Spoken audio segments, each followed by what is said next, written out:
तुम्ही थांबा, सिक्युरिटीला बोलवा पहिले. 13 दिवस झाले मी कंप्लेंट करतोय का करायचं. तुम्हाला पण व्हिडिओ पाठवले, तुमचे कोणतेही अधिकारी त्याला रिस्पॉन्स हा प्रकार करत नाही.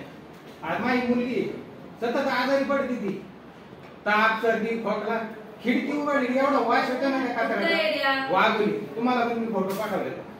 आम्ही पण माणसं त्या ना मॅडम. वरून गम साहेबांना बोलवा तर बंद करता येईल. आता झाला विषय संपला.